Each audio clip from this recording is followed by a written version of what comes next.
Welcome to The Explainer. Today we're diving into Italy's next renaissance, and trust me, it goes way beyond the cliches we all think we know. Seriously, just for a second, what's the first image that pops into your head? Is it, ancient ruins? A big plate of pasta? Maybe a classic Vespa zipping down a cobblestone street? Okay, hold on to that thought. Because look, while all that stuff is definitely part of the story, it is not the whole story. The classic image of Italy, yeah, it's beautiful, but the reality today is dynamic. It's buzzing. You've got high-speed rail and robotics right alongside timeless tradition. You've got hyper-efficient farming and this incredible new wave of innovation that's totally reshaping the country. The reality is, right under that picture-perfect surface, there's a quiet but really powerful transformation happening. Italy is writing a brand new chapter for itself, creating a whole new kind of renaissance that cleverly mixes its famous past with a super high-tech future. So, where do we start? Well, let's start with the land itself, which is being completely reimagined in some pretty incredible ways. From ancient fields that are now feeding an entire continent to mountains that are calling people back home. First up, let's talk food. And for a second, forget that small rustic farm image. The value that Italy's agri-food sector added last year was, get this, a staggering 42.4 billion euros. That makes it the leader in the entire European Union. So this isn't just about delicious tomatoes, right? This is a massive economic powerhouse. So how are they pulling this off? Well, it's like they have the perfect recipe. On one hand, they fiercely protect their tradition. We're talking nearly 900 unique certified products. But, and this is key, they pair that with some serious innovation. We're talking 350 million euros poured into agritech just this year. They're also leaders in organic farming, and they're constantly getting more efficient, even cutting production costs. It's truly the best of both worlds. Okay, so now let's go from the farms up to the peaks. Because as big cities are kind of struggling, people are really craving a different kind of community, a sense of belonging. And you know what? They're finding it in the mountains. And hey, this is not just some small niche trend. The data shows two really big things. First, more than 100,000 people have already made the move. And second, the desire to do it is huge. More than half of all Italians say they'd think about trading city life for a home in the mountains. That's a major demographic shift, and it's all being driven by the search for community and just a different way of life. Okay, so next up, let's see how all this change at home is affecting Italy's role on the world stage. Its global reach is getting bigger, but it's still powered by this really strong local DNA. The whole meaning of Made in Italy is being totally redefined. For decades, Italy's main trading partners were, its European neighbors.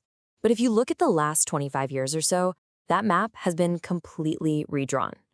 I mean, the Eurozone is still the biggest market, sure, but its share has actually dropped by 6%.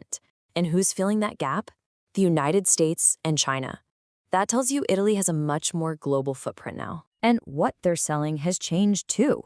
I mean, check this out. The rise of the pharmaceutical sector is just staggering. It's more than doubled its share of exports. Food is also booming, which makes sense. And yeah, while traditional textiles have slipped a little, the number one pillar, the unshakable champion of Italian exports, is still mechanical goods. Engineering. That's a big deal.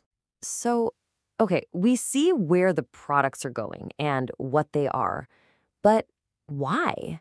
What's actually driving these choices people are making, both inside Italy and when they buy Italian stuff abroad? Like, what are the values behind this new economy? Okay, this is absolutely fascinating. When you ask Italians why they choose sustainable products, you'd think the answer would be to save the planet, right? Wrong. The overwhelming answer is quality and innovation. Almost 70% of people believe that sustainable products are simply better products. That's a huge cultural shift, where sustainability isn't just about being green, it's now a mark of excellence. And that brings us right to the social fabric of the country. Because here, again, you see this incredible mix of old and new, of tradition and transformation. You have these different forms of community that are thriving side by side.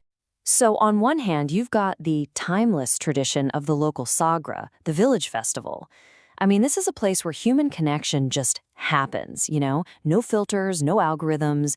It's built around food and music and just being together.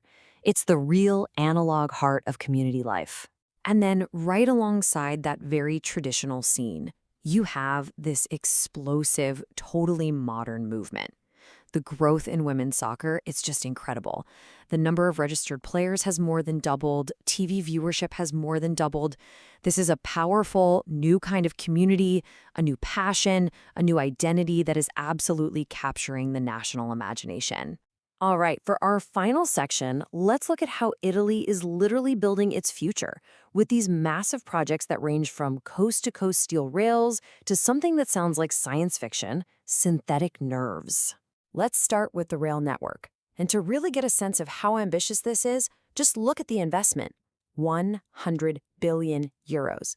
That's what's being poured into creating a faster, greener, and more connected national rail system. So where is all that money going? Well, it's focused on three key things. First, a complete digital upgrade. They're rolling out this smart system called ERTMS across the entire network. Second, they're electrifying key routes to make them way more sustainable. And third, they're building new high-speed lines that are going to slash travel times. Like the trip from Naples to Bari, that's going to be cut down to just 2 hours. Amazing. Okay, and now we go from massive infrastructure to microtechnology. Italian researchers have developed something straight out of a movie, a bio-inspired artificial skin.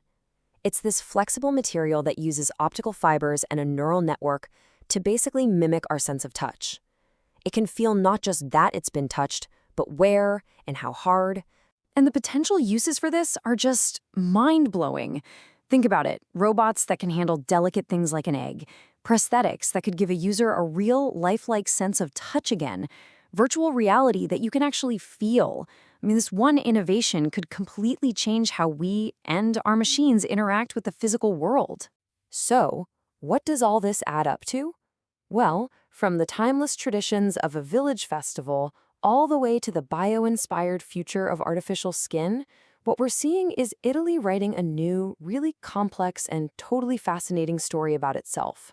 And that kind of leaves us with one final thought. You know, we usually think of innovation as just creating something brand new from scratch.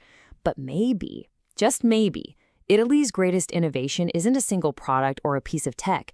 Maybe it's this unique, incredible ability to blend its deep, profound past with a really bold future. What do you think?